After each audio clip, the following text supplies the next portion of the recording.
Welcome to Soccer in 60, presented by the Empire Strykers. Get ready for your weekly look at all the pro soccer teams in Greater Los Angeles. We've got all the news and analysis you need, from LAFC and the LA Galaxy to the Empire Strykers, Angel City FC, and Orange County Soccer Club. Now, buckle up and enjoy Soccer in 60.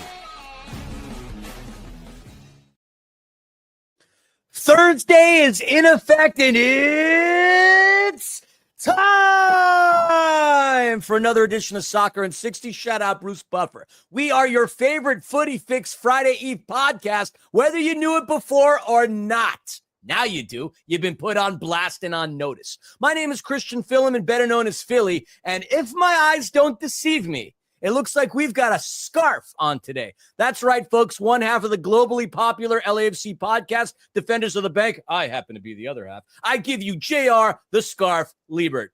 What's good, everybody? And shout out to all of our listeners that have migrated over to Soccer in 60, but also, don't worry, all you Galaxy fans out there, we can talk about them too. It's going to be a fun show because we talk about all the clubs in the greater Los Angeles area. And the Galaxy, you had a pretty good night on Wednesday, so we're going to make sure we talk about you guys as well.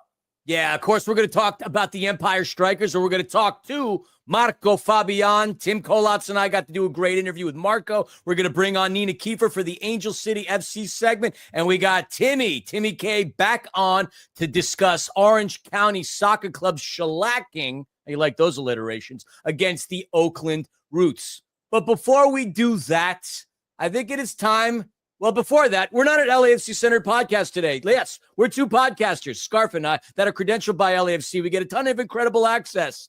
But I know all of you out there see us as that. We are here to be multiversed. Multiversed Scarf. They call you the Scarf because you have a lot of scarves, which I used to always jokingly make fun of you with in season one. Even though you had multiple scarves, you barely brought them to the games.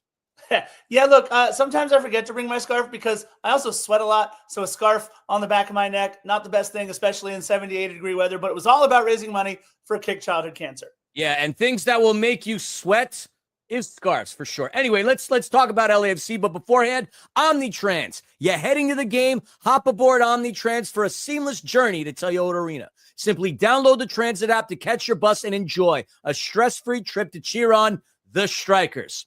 All right. With two games to chat about, let's get into things. LAFC went on the road to play their old friends, the Sounders. And one thing's for certain, there was a ton of sound at Lumen Field, home of Seattle, but not the kind of sound that benefited LAFC, but the deafening sound of Sounders supporters celebrating their club's commanding 5-2 butt kicking on LAFC. Scarf 5-2, the most goals that LAFC has conceded by Seattle on the road and at home. LAFC went from having maybe the best defense in Major League Soccer over the first 4 matches of their 2025 campaign to getting absolutely rattled in Seattle. 5 goals, including Jordan Morris becoming Seattle's all-time leading scorer in the MLS era. Sure, they were able to put 2 back on the feet of Nathan Ordaz and David Martinez, but it was a surprising drubbing. Both teams, a little bit of roster rotation in their anticipated matchup for the CONCACAF Champions Cup matches. But you would have thought that by bringing on the big guns, LAFC would have looked better in the second half. Nope. Seattle just kept taking it to them, the likes of which, Philly, we haven't seen in a long time.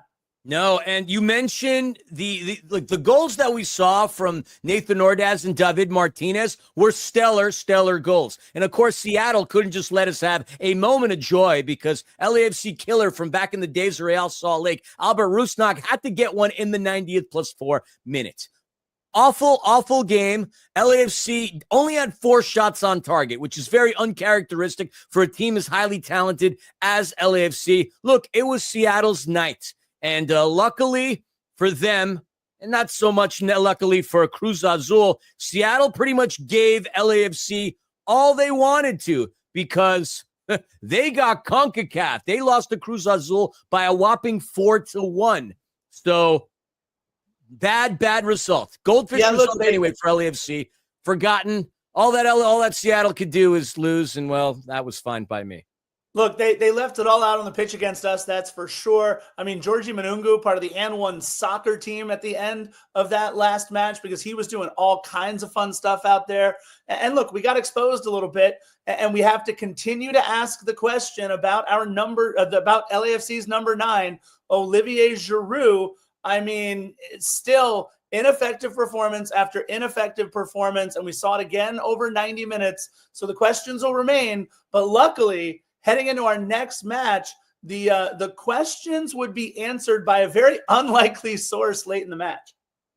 Unlikely source late in the match. And look, you let's put it this way. So we obviously had the Seattle game. Everything is geared towards CONCACAF. That's the emphasis of the season. Now, despite having lost 2-1 on the road against the Columbus Crew, we did advance, like we were talking about, by virtue of the aggregate scoreline, mainly as a result of the successful 3-1 win against the Crew at BMO last week. Now, Scarf, you're hot off the tape, just having recorded an episode of Defenders of the Bank with Chris Lafferty. Denny Bouanga did what LAFC needed to do to feel cozy and chill, but the Crew didn't make it easy on LAFC, did they? The Crew looked incredible over the course of pretty much all 90 minutes. They got an early one in the 10th minute, and then after that, right before halftime, kind of a momentum breaker, LAFC looked like they had settled things down just a little, but they were absorbing body blow after body blow. And again, another goal right before halftime makes it 2-0, aggregate 3-2. You're really starting to sweat. And if not for Hugo Lloris, with what might be LAFC's candidate for save of the year about an hour in, it would be knotted at 3. The most unlikely source, though, coming off the bench in the 68th minute after being at training for maybe 2 sessions, if not 3, the Turkish sensation Cengiz Ünder, and he pounces on a ball, 6th minute of stoppage time that only Cengiz Ünder could have gotten to. Everybody else was gassed. And then you got to give credit, Philly, to Denny Bouanga for busting it up the sideline, making a 70-yard run at the death to put the nail in Columbus's CONCACAF coffin. There's an alliteration for you. That's a great alliteration. We're a podcast of alliterations early on, barely 8 minutes into it. Look, we lost 2-1, which is the same scoreline that we unfortunately had at Lower.com Field in the MLS Cup final back in 2023, which that was a game you and I were at. A nice rainy day. But that being the case, this was a very, very promising victory because now LAFC moves on into the next round. And I know a lot of LAFC supporters know about this, mainly because of the fact that a mere 5 minutes after the game concluded, all the accounts got charged. So, yay, opting in for tickets. But LAFC advances on to take on the winner of Inter Miami and Cavalier.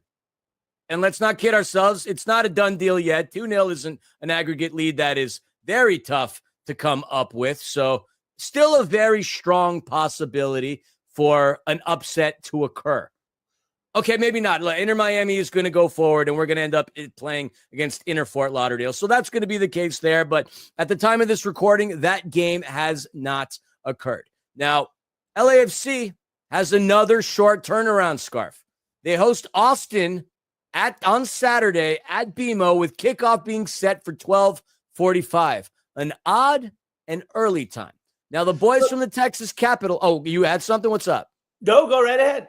Oh, you look like you were going to say something. You and I have that chemistry where we feed off of one another. It's going to be in the feels for all those supporters out there at BMO Stadium. Ilie Sanchez headed back to BMO Stadium where he was the captain, obviously, over the last couple of seasons, and just one of the best dudes you will ever meet on or off the soccer pitch.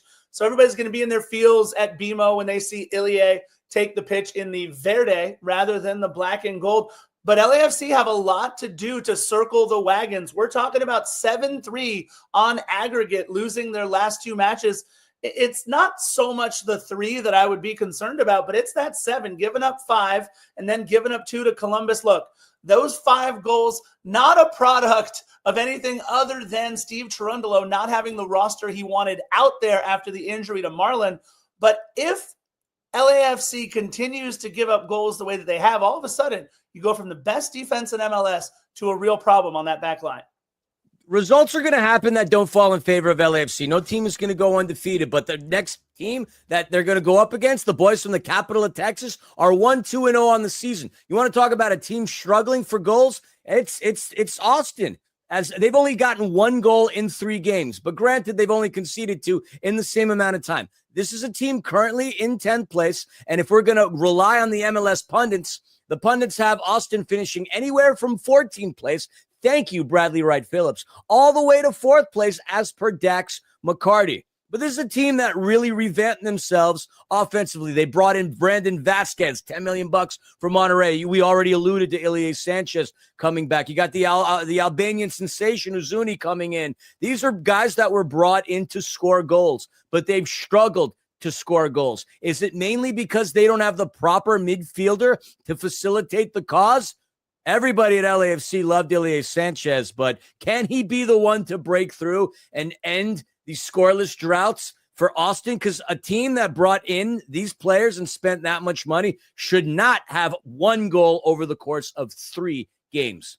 Yeah, a lot of those Austin fans devastated when Sebastian Driussi walked out the door in the offseason. They hung their hat on a lot going on with Sebastian Driussi over the last couple of seasons. He was an MLS MVP candidate and just one of those talisman that you pay good money to see. Of course, Brandon Vasquez does put butts in seats, and they bring him over from Liga MX.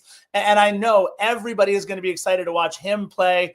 I don't see LAFC having 3 stinkers in a row like this. The real question up top, if they do start Jeremy Abobasi, or will it be Cengiz Under? Will it be David Martinez alongside of Denis Bouanga? We know the only name that you pencil in every single match for LAFC is Denis Bouanga. They've got to figure out everything else that's going on up top.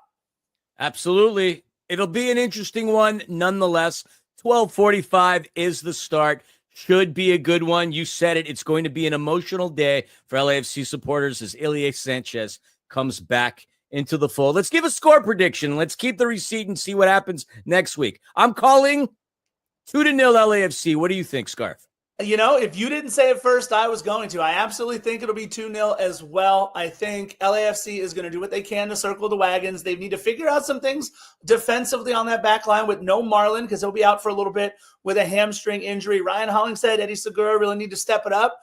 They haven't looked great over the last couple of matches. Could we finally see Maxime Chanot if he is healthy for LAFC? Could they finally maybe activate Odin Thiago home, get some new bodies into the mix? Maybe Artem Smolyakov gets some minutes. Sergi Palencia has been Rivas Island on one side of the pitch for LAFC, so I don't think they need to worry about him nor Aaron Long. And that being said, that concludes the LAFC segment. Before we move on to the Galaxy, we got to shout out McGrath Productions. McGrath Productions is the official match photography provider to your MASL team, the Empire Strykers. They service much of Orange County and LA County, as well as the Inland Empire. For all your commercial photography needs, visit McGrath-Productions.com. That's MCGRATH-Productions.com or McGrath_Productions on Instagram. All right, LAFC has come out rather solid. Let's discuss the Galaxy, a team that has had their struggles to open up the season. The defending champs are 0-3-0 to start their title defense. Not good. Not good enough. In fact, they are now the only team to come off of winning an MLS Cup to open the season with 3 straight losses. And the most recent one came at the hands of St. Louis. Unbelievable game. It's crazy to me that they couldn't get the result, Scarf, because Dignity Health Sports Park was a fortress for so long. Prior to this season, they hadn't lost a game since October 23 of the previous year. The club didn't lose a single game at home last season. This year, though, they've not only not won at Dignity Health Sports Park, they haven't scored a goal in their first 2 MLS regular season matches. The only goal they scored was on the road in a loss to Vancouver, which, by the way, is having a really good season themselves. But let's take a look at the game against St. Louis. You want to talk about being unlucky and snakebit at the same time. They hit a couple of posts in that game, did the Galaxy. They've been on the verge. But look, the bottom line is this. with no Ricky Pooch, no Joseph Paintsel, they've lost two of their most dynamic weapons. Paintsel over the top. He lets the pressure off of that lid so often for the Galaxy, and we all know what Ricky Pooch means to that club. So without those two, they're trying to find their way. They haven't got much at all from Christian Ramirez this season. Miguel Berry, the previous 39 matches, only 3 goals, looking for something from a striker up top. But I'll say this, it wasn't nearly as lopsided as the 3-0 scoreline dictates. And Greg Vanney kind of alluded to that a little bit in the post-game press conference. But look, it's all about results at home. Philly, they won their last 14 games in a row at home last season on their way to the MLS Cup title. It wasn't about defending home turf. It was scary to go into Dignity Health Sports Park last year, and all we've seen is teams come in and get results at Dignity. You alluded to a couple of players that were missing. I'm going to touch on that in just a second. But the game against St. Louis, like you said, wasn't exactly as lopsided as possible. The Galaxy dominated possession. 70%. Their XG was nearly 2. Nearly 2. They had 23 shots, 8 of them on target. They connected on 92% of their passes, in which you can argue back and forth. They're not getting anything. That doesn't mean a damn thing. But 8 shots on target, 3 really big chances. This is a team that should have actually gotten at least a goal, possibly 2, but you have to credit St. Louis for coming into enemy territory and picking up a result. Don't know what to expect from St. Louis. They came out of the gates in their inaugural season with no expectations and by far surpassed that. Last year was another interesting year, but look, to beat Galaxy on the road, doesn't matter whether it was 2025, last season 2024, heck, even going back to 2018, winning in Carson is not easy for the opposition. No, and look, Cedric Teuchert had himself a game for sure, but they were inches away from only being down 1-0. And again, we talked about backbreaking goals. We said that for LAFC, the backbreaking goal right before halftime that almost knocked them out of CONCACAF Champions Cup, Teuchert scores in the 44th minute, and then right on the other side of halftime, they give up a 49th minute goal. It really took the wind out of their sails for a little bit. It wasn't until late in the game, Galaxy throwing numbers forward, that Simon Betcher gets another one. But again, it wasn't as bad of a performance as the scoreline indicated. Look, the sad reality is salary cap restrictions of this league. It's poached the team of the talent that propelled them to their 6th title. Galaxy supporters, though, need to taper their expectations. The return of Paintsel is near, and from what we've heard, it could be within the next round of CONCACAF, potentially, which we'll talk about in a second. The Galaxy have advanced. But then you got Ricky Pooch. When you tear your ACL, perhaps you can get the physical opportunity, abilities to play. But let's see how he can overcome the mindset, because will he have it in the back of his mind to make the speedy cuts? This kid had blazing speed.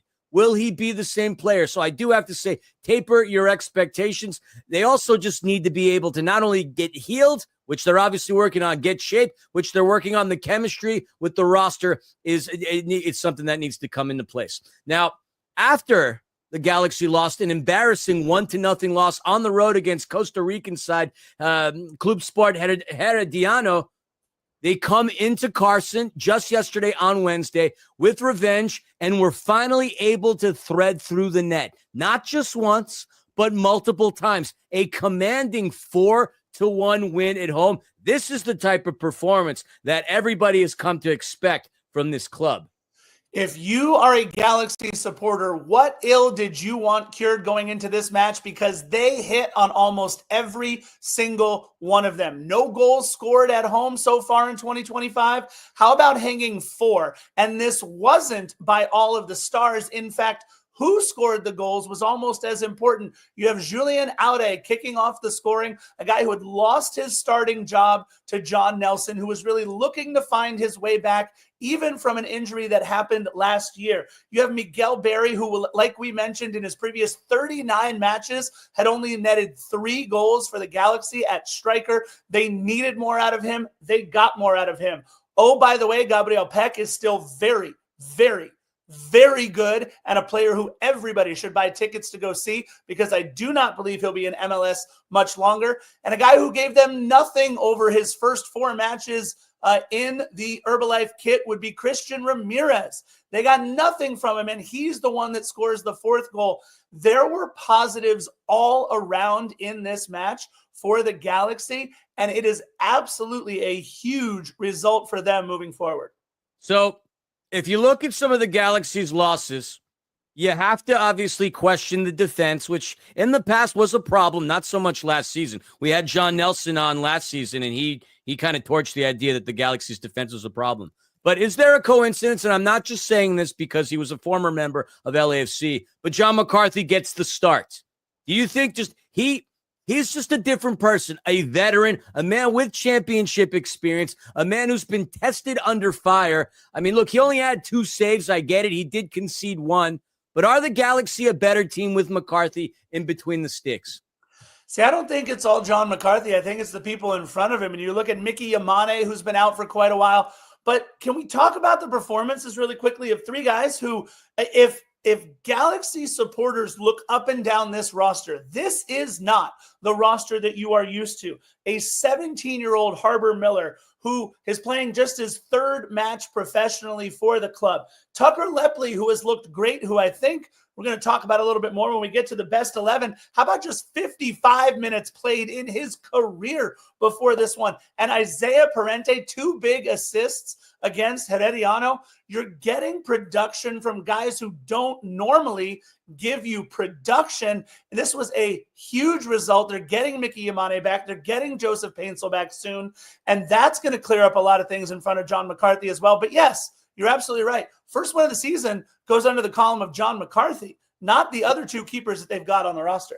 Yeah, so let's keep that in mind. All right, quick turnaround for the Galaxy as they are going to take on the pesky Pine Trees of Portland. Always an interesting match. This will be on the road at Providence Park on Sunday at 1:45. And the Portland Timbers, not necessarily off to a great start. They lost 4-1 at home against Vancouver, who we said earlier was doing well. They did manage to beat Austin, but then they lost recently on Saturday, March the 8th against Nashville. We know what we've come to expect from Portland, but they're a team right now struggling somewhat. They will be out without the services of Maxime Crepeau. They have this kid, Anthony, who knows how to find the back of the net, but what are we looking at as far as the game against Portland? I mean, Portland's still trying to find themselves after the loss of Evander for sure as well. Look, Galaxy need to build on the result. They put 4 in the back of the net against Herediano. They are going to come with all of the confidence that they need. Providence Park used to be a house of horrors for teams coming in off the road. Hasn't been in the last couple of years or so.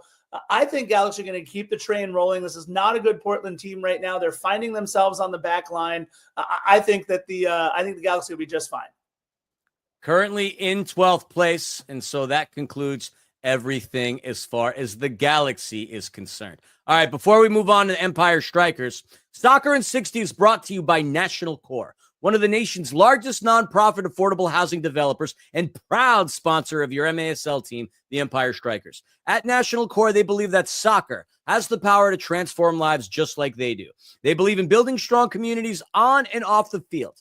To learn more about National Core and their mission, go to nationalcore.org. All right, folks, we're going to go right to the interview that we had with Marco Fabián of the Empire Strykers. Tim and I had a nice sit down with the Olympic gold medalist, DFB Bocal winner, 2-time World Cup playing. Look, the accolades could keep going on and on and on, but let's send it to the interview. Our guest today is a former star with the Mexican outdoor national team, having won Olympic gold and having played in 2, not 1, but 2 World Cups. A legend with his hometown Chivas de Guadalajara, he has won trophies in his native Mexico, as well as with Germany's Eintracht Frankfurt. New to the MASL last season, he took indoor soccer by storm, jointly winning the Golden Boot, as well as Elite Six and Newcomer of the Year honors, despite his Empire Strykers finishing with a historically bad record. This season, though, he seems to have found the Strikers playoff bound while ranking in the top 7 league-wide in goals, points, assists, and points per game. It is such an honor to welcome back with us Mr. Marco Fabián. Marco, welcome back to Soccer in 60. Thank you so much, Philly. It's a pleasure to be here talking to you guys, and thank you for introducing. Yes, of course. It's always great to have you back on here. So let's get right into things, Marco. This season, Empire is led by first-year MASL head coach Onua Obasi. By all accounts, he's well organized and detail-oriented. When we asked him if he thought Marco Fabián was impressed with him, he said probably not, because Marco's had many great coaches. So tell us, Marco, how does Coach Obasi compare to Matias Almeida, to Ricardo Lavolpe at Chivas, Nico Kovac at Frankfurt, Miguel Piojo Herrera, Juan Carlos Osorio with Mexico? Like, do you think he's got what it takes to become a very big name in indoor soccer? Yeah, Philly, you're right. I always have a pleasure to get a lot of coaches when I was in outdoor soccer, and right now I cannot compare it, of course. I don't like to do that, but for me, I think Obasi have something special because he knows the sport very well. He knows the indoor soccer. He knows how they play. So yeah, I think we have another phase compared with the last season, and then the performance of our team is very well, and I'm really happy with how we play. Is of course a little like surprise in the league, like how we play with a new system, but I think it works, and we know how we play. So about Obasi, I think he don't have a lo mejor a long time ago when he have a coach, but he have a long experience how they know about this indoor soccer. So this is the most important thing. Absolutely. And you mentioned the most recent success this season. Let's look at the most recent game. Y'all earned a massive and important win, 7-6 at Tacoma, which is not a very easy place to win. That now has you on the verge of punching in your playoff ticket. While you personally had a quieter game on the attack, which is something that doesn't happen very often, other guys picked up the slack with 4 Empire Strikers players bagging 2 points each. What's your take on the performance by the team, and how important were those 3 points against Tacoma? It's really, really important. It's a big win. We needed that because we know we are close to end of the season. We have to be close to end the most close to the first place when we want. And I think it was a really good game. It's a complicated always play against Tacoma, also in his house. But I think we know how we can win. The most important thing when we play with this new system is like we get the ball the all the time. We have a good possession. We have we try to be the first thing. We try to attack all the time, and it's a little risk for sure when we play with the six attacker. But at the same time, we have to be focused. So I think was a really good game. We are really happy. I saw after the game we have a big celebrate because we know how is a big important this game. Yeah, Marco, thanks again for joining us. You guys are on a heater. You've won 5 of your last 6 games, with the only loss coming to by a single goal at San Diego. And we know Coach Abasi has tweaked it a little bit. You've mentioned it, the differences in the first few games versus the last few games.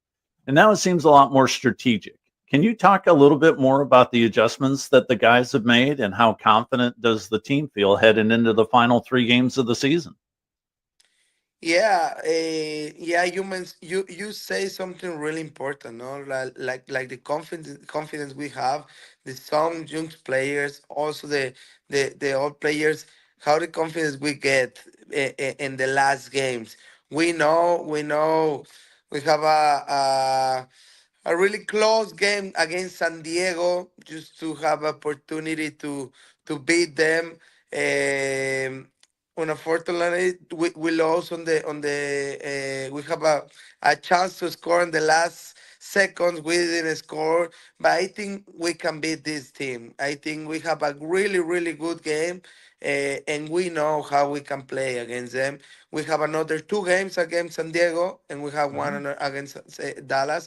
So I think we know how it's important to close really strong this season. And of course, if we get a confidence to just finish this season with 3 victories, that was really amazing to go to the playoffs. Yeah, and you mentioned the 2 games left against San Diego, and they're back to backs. You know, you got them. The first one is away on Saturday, March 22nd, and then you got the rematch very next day. Having lost all 3 of the games so far against San Diego, and you mentioned it, you know, it's got to be super important to get at least one win out of 2 against these guys, right? Yeah, Tim, you are right. Like you say, at least once we just have in our mind like we can beat both times, and this and San Diego, and also in our home. It's really important also finish really strong, finish with our victory in our home. Just try to get the most impact and the most satisfaction with all the people they go to the whole season. I think we have to win at home, and it's a really good opponent. No, San Diego always they have a good team. I think the last 2 times we are really close just to beat them. So yeah, we focus on both games. I think both games is really important. Doesn't matter if it's away or no home. I think both we can win. So yeah, we focus on the next game. I always say, of course, we know we have 3 games left, but the most important is the next one against San Diego in San Diego. So step by step, I always say we have to focus on the next game. Well, the final game of the season just around the corner, March 23rd. We talk about it against who else but the San Diego Sockers. It's Fan Appreciation Night. Do you have a message for anyone in the Inland Empire who, for some reason, isn't sure if they want to watch the game in person or on a screen? Why should people come out to Toyota Arena to support you and the team, Marco?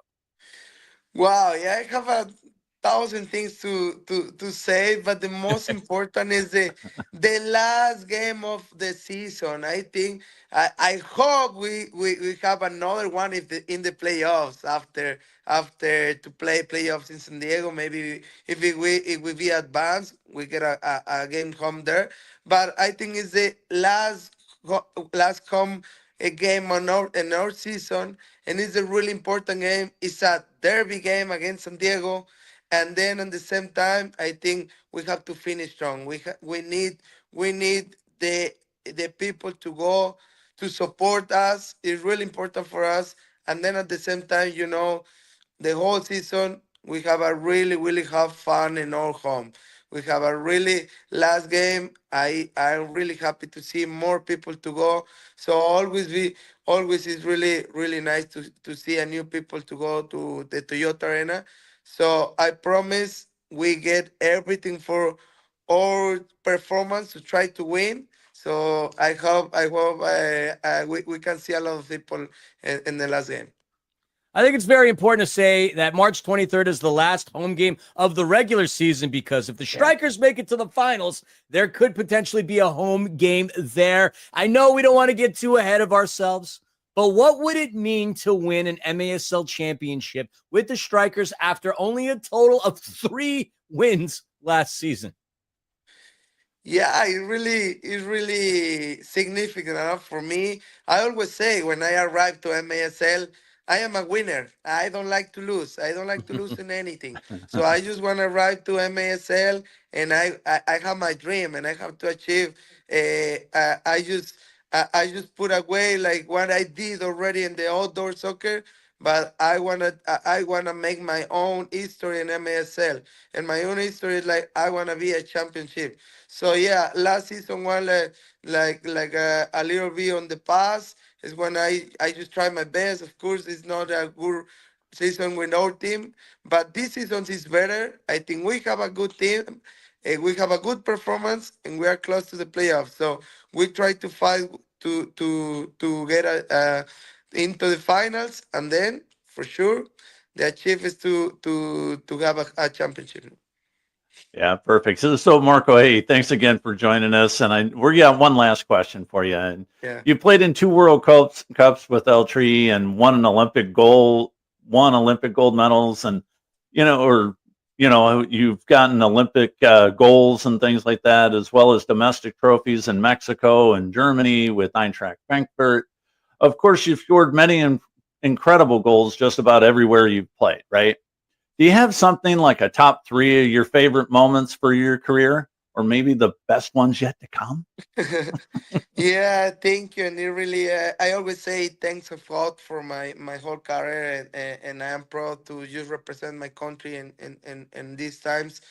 If I have a choose 3 top times in my career, it's like the best one is like my Olympic Games, no, in 2012 in London. I just get the gold medal with Mexico is really significant with my country, with me.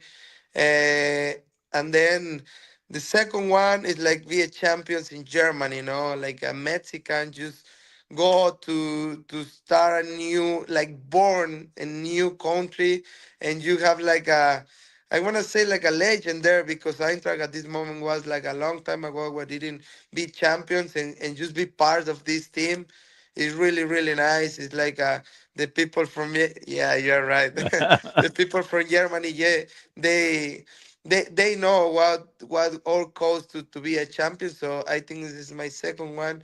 And the third one, I just get a like my champions in my cup with Chivas. Why with Chivas? Because Chivas, I always have my team in my hair. In 2014, 15, I will be a champion. I was champion with Chivas and our cup. Not the league and cup, but for me it significant a lot, because it's my my club when I born. No, like when I was children, I am forever Chivas. I always support, and it's really important to be also me.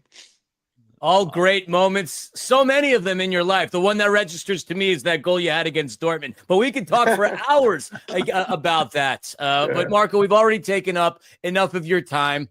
I would love to have you back if you have something to say about Love Undercover too. I don't know. Maybe that's in the works for you. I don't know, but you never know. Well, we love that show. For those of you who haven't checked out Marco, check out Love Undercover. It was a fantastic show. Marco, the main attraction. Number 33 for the Empire Strykers, but number 1 in all our hearts, number 1 in the MASL. Marco, thank you once again for hanging out with us tonight. Good luck the rest of the season, and we'll see you at Toyota Arena on the 23rd. Thank you so much, Philly. Thank you so much, Timmy. Team, I see you soon, guys. And I just want to, again, one more time, invite to all the people to see you in the Toyota Arena and our home game on 23. See you. Always a fun time to chat with somebody as incredible as Marco Fabián. Real quick, the Strikers, impressive win against Tacoma on the road. Currently sitting in 5th position. They've got some time off. They head down to Front Wave to take on the San Diego Sockers on the 22nd of March, and then back to Toyota Arena on the 23rd for Fan Appreciation Day. It is the final game of the regular season. The Empire Strykers are going to go back to the days of the Empire Fury. So make sure you check that out. Tickets are still available. Head on to the Empire Strykers with a Y.com and pick up your ticket. Now, what we're going to do is we are going to add a third member to this panel. We bring back one half of the Angel City Chicks, Nina Kiefer, who looks like she just woke up from a massive deep slumber. Nina, thank you so very much for joining us on Soccer and 60 again. What do we got with Angel City?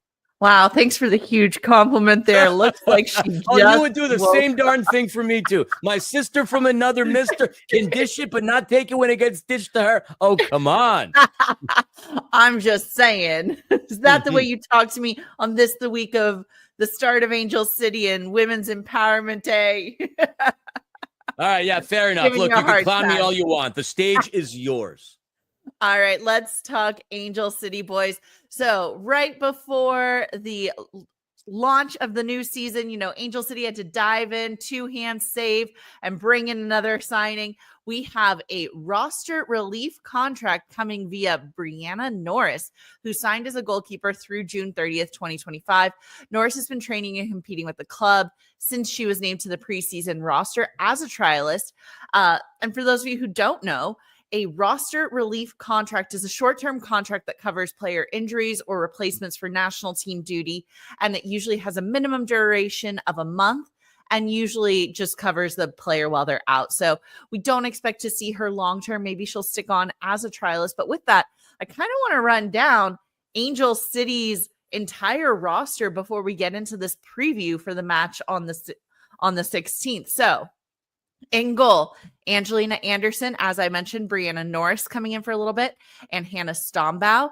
I would like to see Angelina Anderson get the start on this, but we will see how that works out. I don't think there's a clear leader yet for that position. Defenders, we've got Elizabeth Eddy. Vanessa Gilles, let's talk about her because she is causing some waves. For those of you who are saying, who is Vanessa Gilles? She has not been with the team since season 1. She actually got sent on loan. She's an international from Canada and has been away. And she's actually now publicly saying she doesn't want to come back, which I would say, okay, get rid of her. She's holding an international spot.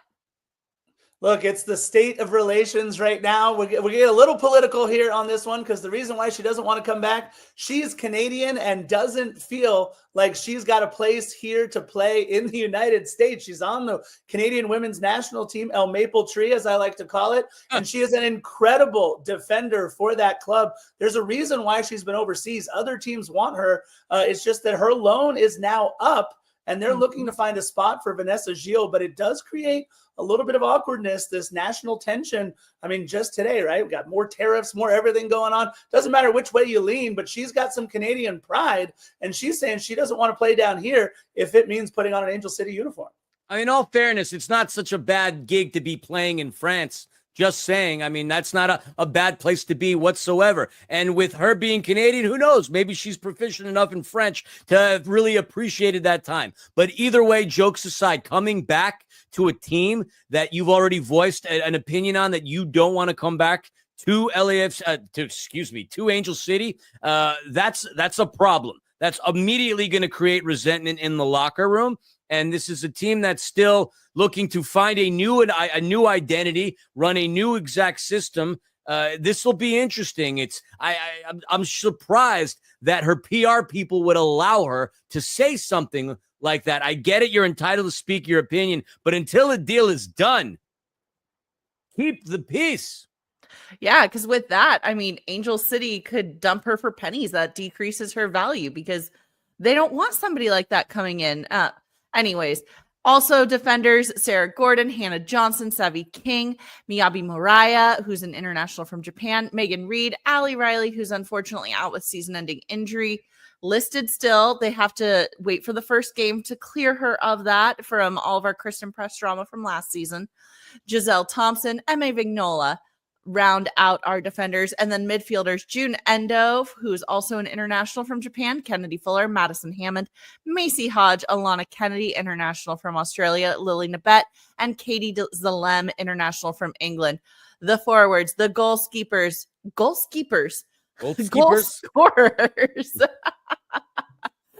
are Julie Dufour from France, Claire Emsley, Sydney Leroux, Mate Lopez, who is an international Colombian and on loan, Casey Fair, the U18 sensation, Kristen Press for what I assume will be her final season.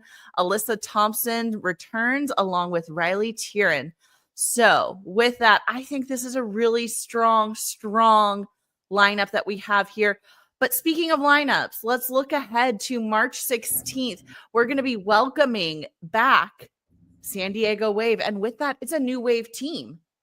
You're not seeing Alex Morgan. You're not seeing Naomi Girma. Alex Morgan is out. She's enjoying her pregnancy. She is done playing. Girma is off playing in Europe. And ironically, we're going to see some of our exes. We've got Becky Tweed, who's going to be coming back in, but as a coach for San Diego Wave. McCaskill, once again, coming up and visiting us on the San Diego Wave side. And Didi Haricic, a name I never thought I would say, playing against Angel City, will be in the building for San Diego Wave. I think this is going to be a little heartbreaking, a little difficult to watch. It's going to be broadcast on ESPN2 if you can't make it out this Sunday. It's 3:50 p.m. kickoff.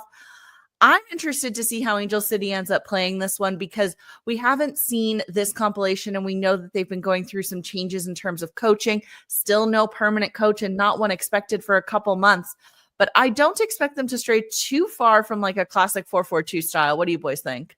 Well, one thing I'm going to say is I wonder if any of the Angel City supporters have ever gotten over the Savannah McCaskill video of her as she was going to San Diego, having that video of her on the beach running really, really aggressively towards San Diego. I myself was a huge fan of Savannah McCaskill, and after witnessing that video, it really frustrated me. We can't say that Vanessa Gilles was making waves because she's not making waves, but Didi Haricic, Becky Tweed, and obviously Savannah McCaskill are making waves. The only thing I do want to say, Nina, is I hope Angelina Anderson does get the start in between the sticks, because as a broadcaster myself, nothing would make me smile more than going, a save from A. Oh boy. Look, I think what everybody's hoping in Angel City land is that the teenagers take another step forward. Alyssa Thompson, Giselle Thompson, Kennedy Fuller. These were must-see players on the pitch for Angel City last year. You look through the stands and yes, you'll see a lot of Kristen Press jerseys, but you are starting to see more and more and more of those A. Thompson, G. Thompson, and Fuller jerseys in the stands. And I am looking forward to seeing how those three players, especially, and maybe Casey Fair, if she ever gets some run with Angel City, can help take the next step for this club. They have been one or two players away for the last couple of seasons. Let's hope those teenagers turn into those marquee names that we can look forward to. Absolutely. I myself want a Katie Zellum jersey, and not just because she was on the podcast, just saying that up. All right. So real quick, we are going to transition on over to the Orange County Soccer Club segment. It's important to note that it was pre-recorded with myself and Tim earlier in the day, just based on timing and schedule conflicts. So let's kick it to Timmy K and myself, I suppose, as we discuss Orange County Soccer Club and their massive victory against the Oakland Roots. Hey, Philly, man. Thanks for joining me for the Orange County segment, man. Orange County Soccer Club ripped it up, man. They played at home against the Oakland Roots this last weekend, and they came away with a 4-2 win.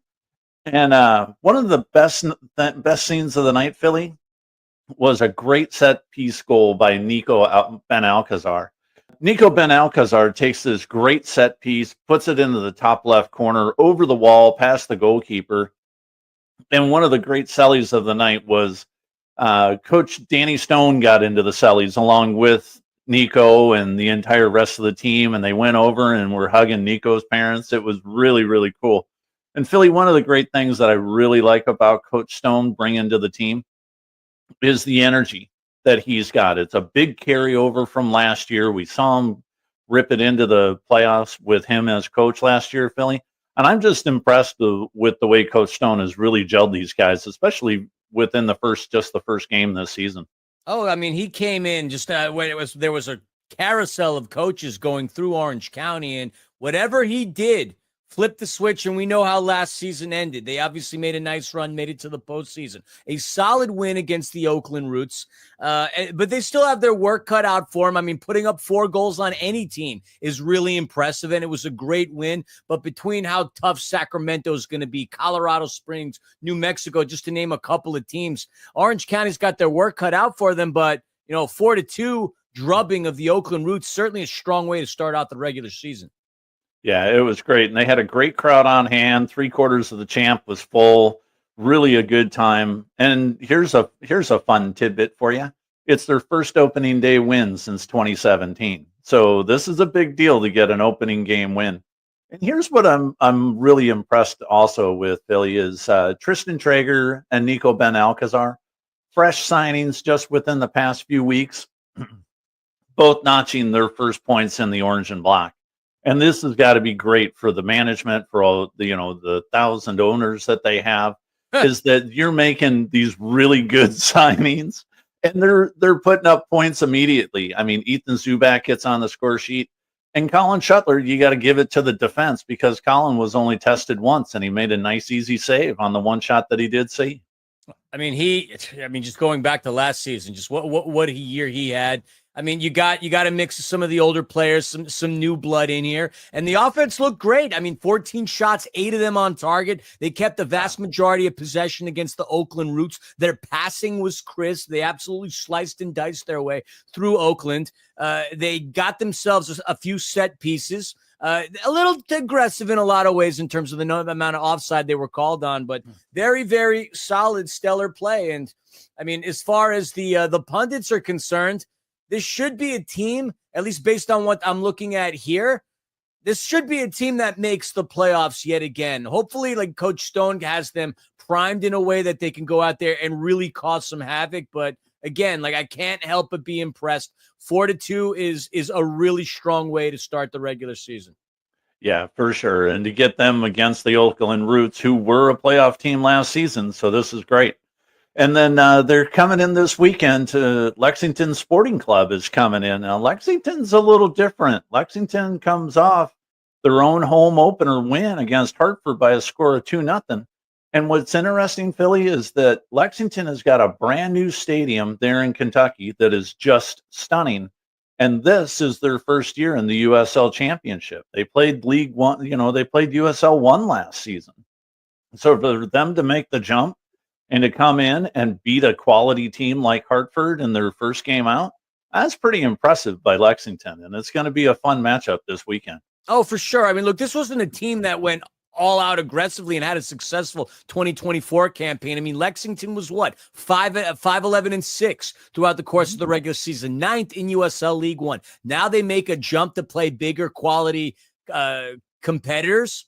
So we'll see what happens. We know Kentucky, the bluegrass state, the home of bourbon, baby. And I did a great run called the Bourbon Chase Woodford Reserve. If you ever get a chance to go, great place to do that. If you can see it, cool. If you can't, forget it. You don't need to know. But in a basketball-loving state, see how soccer starts to grow in the Midwest.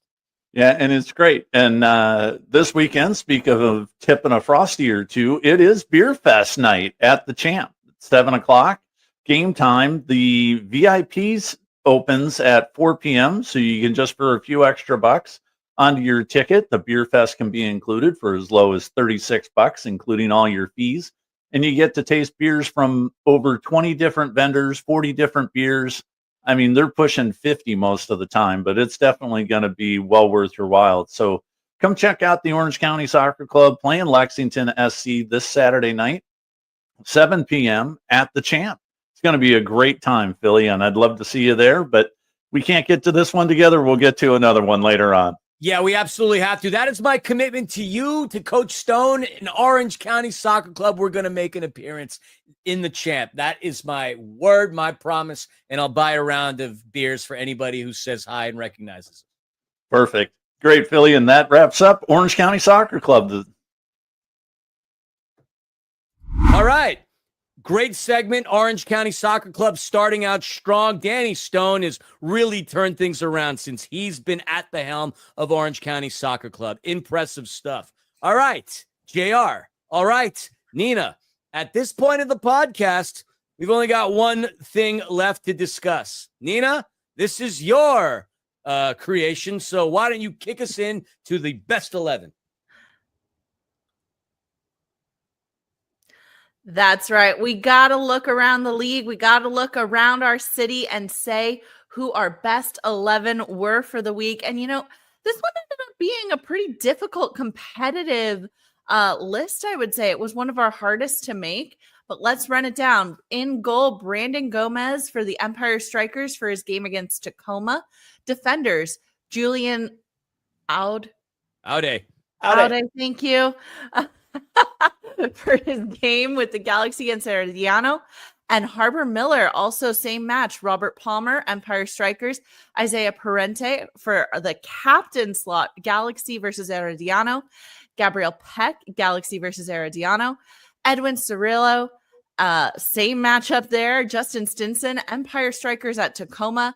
And then forwards, Denny Bouanga, LAFC at Columbus, Nathan Ordaz, LAFC at Seattle, and Tucker Lepley, Galaxy versus Herediano. Incredible matchup, obviously, that just happened with the Galaxy. They bumped a lot of players there, leaving very little room for LAFC or for Empire Strykers to get anyone named. But let's run down our team highlights. We got to give it to Denny Bouanga for LAFC for his game at Columbus. 4 shots on target. He was truly on fire, one of the best players that LAFC has. JR, you mentioned it earlier. He is a staple. There's one name you know is going to be on the roster, and that's Denny Bouanga. Anything else you want to add to that? Yeah, look, I actually want to be upset for Philly and his boy Robert Palmer. I mean, come on, he wears the captain's armband for the Empire Strykers. He doesn't get it, even though he has been on fire for Tacoma. The disrespect. I mean, Isaiah Parente getting the captain's armband, just 3 starts in a 5-year career. No, look, if the kid has another game like that with 2 assists against Herediano, if he can do that in the next round, great. But look, Denny Bouanga was must-see TV only because of Cengiz Under. Go back and watch the play. That kid set him free on that left-hand side, but it was a lot of fun for sure to watch Denny score. But, I mean, come on.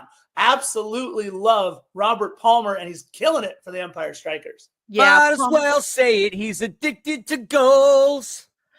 Palmer definitely gets the shout out for Empire Strykers. 1 goal, 1 assist, 5 blocks. And remember, he's a defender. So anytime you have your defenders, your keepers scoring and setting you up, it's a good game for you. Robert Palmer really holding it down for Empire Strykers. No wonder he wears the captain's armband for him. But let's dive in a little bit more to Isaiah Parente and his game. He does earn our captain's armband with 2 assists and 3 chances created for the Galaxy. All right, boys. What do you think? Overall, I hear JR. He thinks that Palmer should have got the official captain's nod. Philly, let's hear from you. I'm perplexed by the fact that we don't see Olivier Giroud on this list. I mean, nobody has played better than Olivier Giroud. Not a single player on. I'm totally kidding, of course, tongue in cheek. People like, this guy's crazy. Totally tongue in cheek. Look, I'd love to see Brandon Gomez on that list. All the members of the Galaxy that made this list all were part of a very commanding performance against a Costa Rican side that upset them on the road on their home turf. So fine stuff. I do want to give a shout out to one of the super subs, 2 of them actually, George De Leon and Harold Hansen, who had fantastic games against the Tacoma Stars. I do want to recognize them. And look, Hugo Lloris, Scarf said it earlier during the segment. He had a Save of the Year candidate earlier on. So shout out to those players who aren't getting the love because they're on the super sub list. All and right, David Martinez for having a stunning goal. But that is our best 11 for the week. As always, we'll be posting this and talking about it more on the Instagrams. All right, folks, that was an episode of Soccer in 60. Just want to thank my colleagues, Nina Kiefer, J.R. Liebert, the Scarf, Tim Kolotz for hopping on. Big shout out to Marco Fabián. Had a great interview. Our producers, Gunnar and Christian, thank you so much. Make sure to follow, like, and subscribe. We're on a lot of platforms, your Apples, your Spotifys. Find us on YouTube at theempirestrikers.com and, of course, 1490 AM KMET Radio, ABC, and we shall see you next week for another episode of Soccer in 60.